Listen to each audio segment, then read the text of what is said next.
So again, we are in a very special place.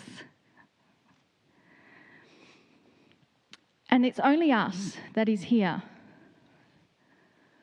We can't even hear any outside noise. There is no outside noise. So we know that our ancestors walked here. We have evidence of that behind me. What does that mean to you sitting here?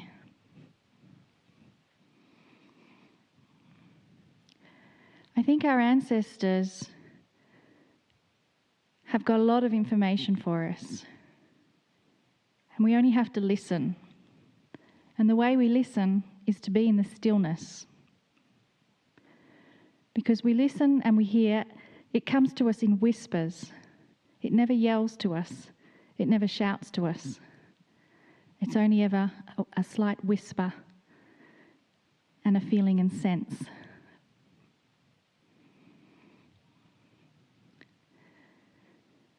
So I think I'd like to just take a moment for us to have complete silence so that we can absorb and hear the whispers that Gaia and the ancestors have for us in this moment.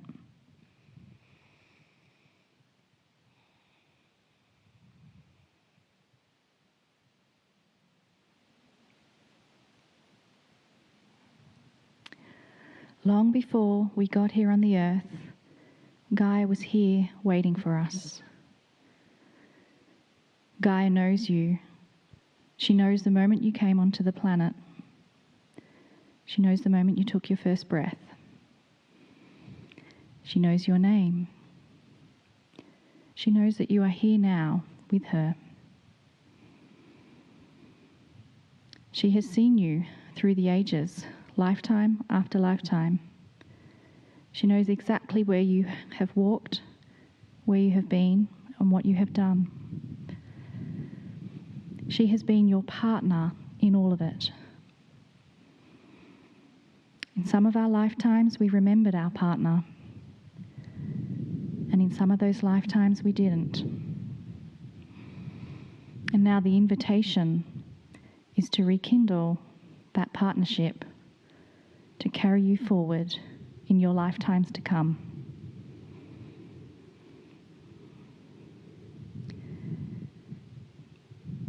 Be still and listen and feel the love of Gaia. Feel the love of the ancestors. Feel the ancient ones.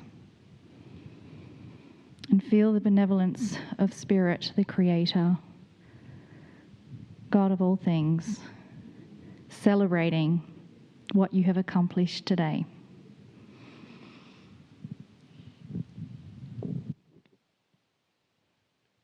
Greeting, dear ones. I am Kryon of Magnetic Service. We sit in the stillness of the sun, still in that which you call Monument Valley, in perhaps a mysterious place.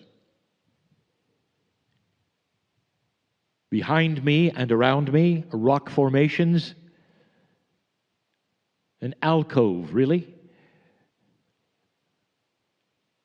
formerly occupied by the ancient ones, the Anasazi.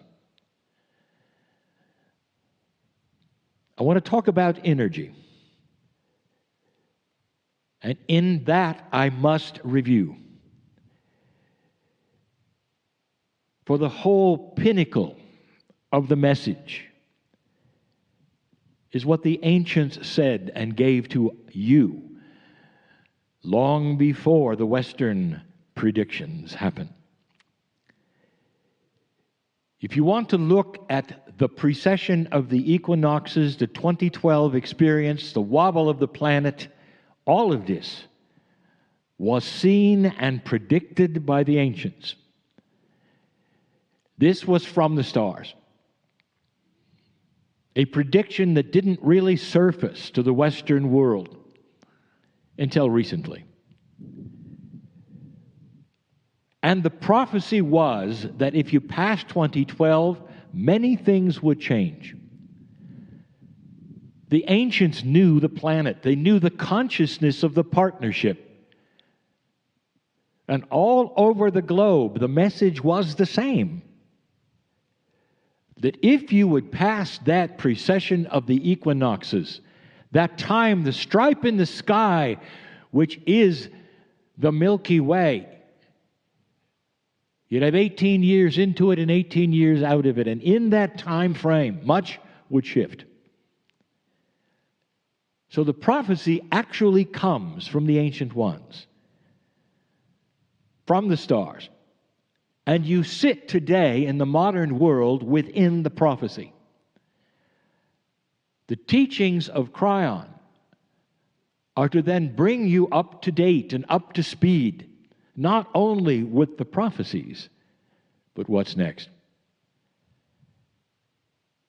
What does it look like, a change of energy? What does it look like, a change of consciousness? Now, we have taught for a very long time that human consciousness is allied to nature. We brought you science long ago. 28 years ago, we told you about the magnetic grid, part of the Earth's science today, but the partnership for the ancient ones. Did you know there were hunting grids? Did you know there were places that the animals would go intuitively on grid lines that were known by the ancients that helped them to hunt? This is the partnership we speak of. And it continues today. In a modern way, we will say that you are allied with the magnetic grid, with the crystalline grid, with the hunting grid, with all of those grids that the ancients knew of. You still are. And so what I'm about to tell you is the ancient prophecy said that the energies of these would shift and change. In the channels that we have given, we have told you about the proof of the alliance, of the measurements of the magnetic grid, and of consciousness. We've given you information that things are going to shift in ways you don't expect. So I'm going to tell you one. And it refers to the first channel we gave you. This won't take long, but there is just a little science. I want to talk about polarity and how polarity is beginning to shift even beyond what you thought it could. Some of it is chemistry, some of it is physics.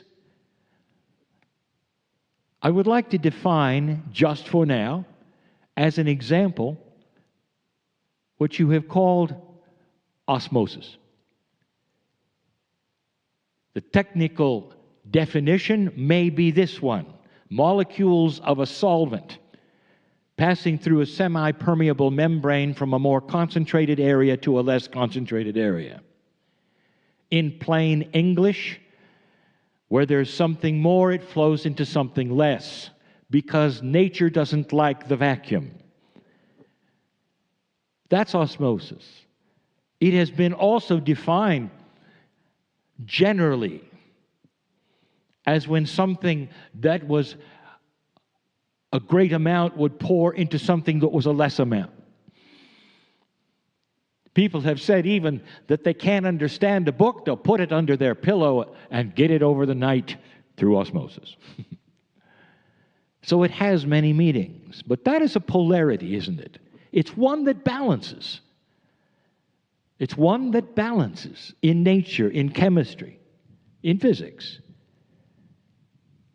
The most profound one, as the magnetic master, is what happens with electrons in atoms, where they try their best to form that which is harmony and balance.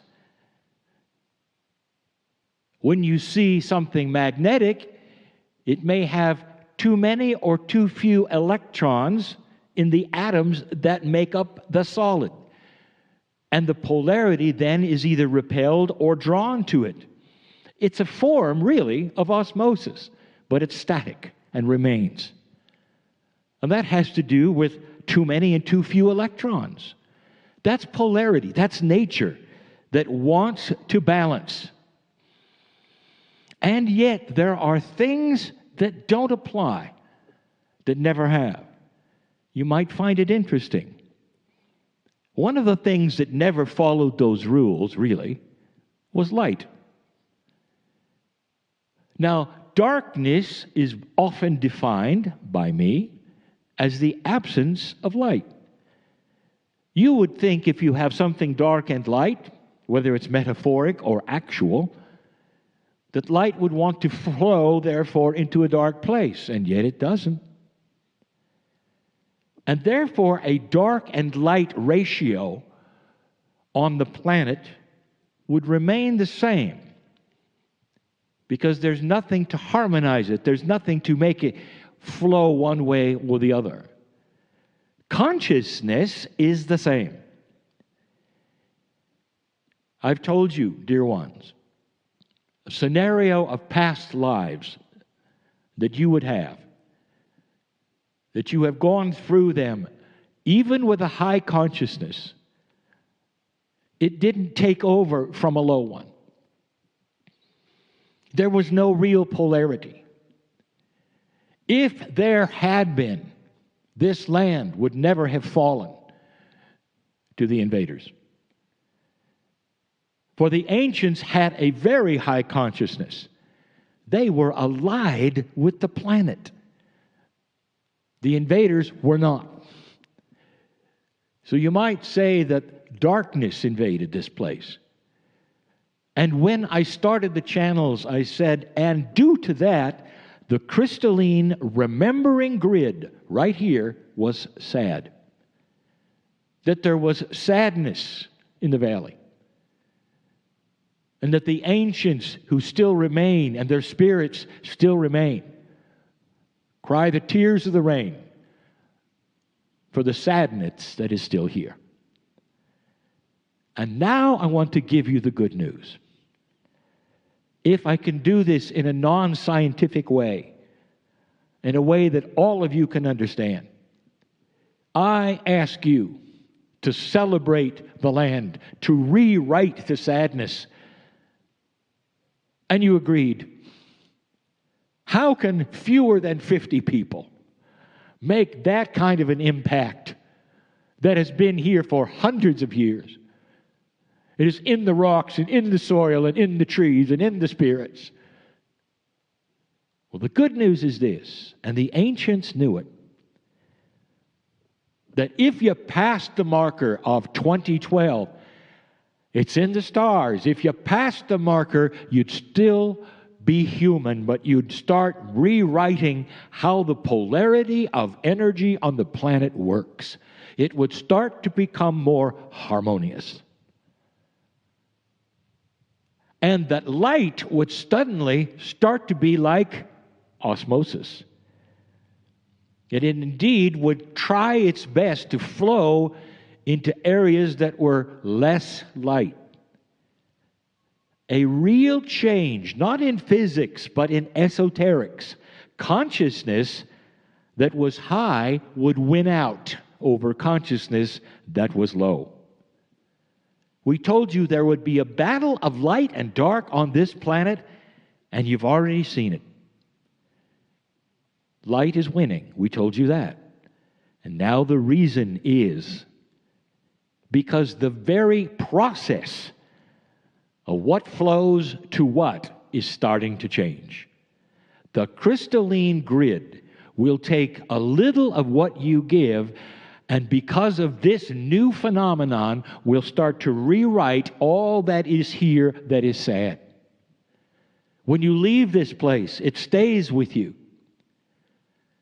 You will remember it, it will remember you, and even wherever you are on the planet in remembrance, it will continue to rewrite itself.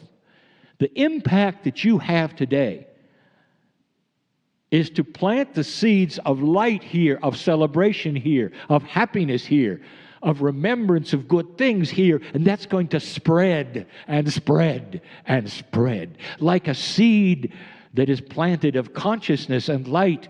Unlike before the shift, this one is almost an infection of celebration. Those who live here are ready for it.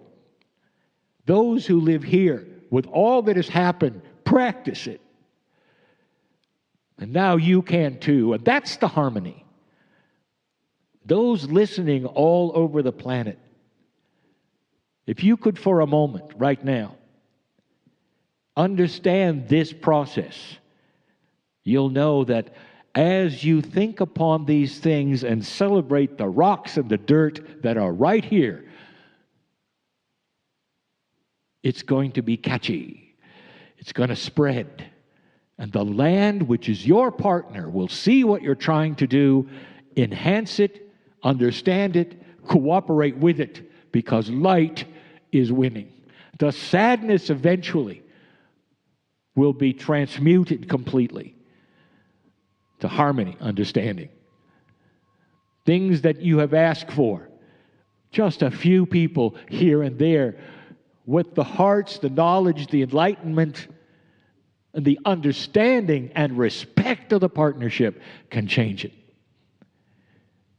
The ancients knew something, that when the shift happened, they would start to share their secrets because it would be safe. And they are. Whereas the rules and the traditions said, keep it to yourself, keep it within the tribe, today they are sharing. They're sharing because they see you are respecting the land, understanding the land, and are ready to receive. And so the question has never been who's teaching who. Dear ones, again, right now, these rocks are talking to you through the silence. It is so powerful. You can hear it all. And they're saying, thank you for what you're doing. And they're also saying there's more that you're going to take home than you expected. Again, in the right place, at the right time, pretending to be tourists. Hardly. And so it is.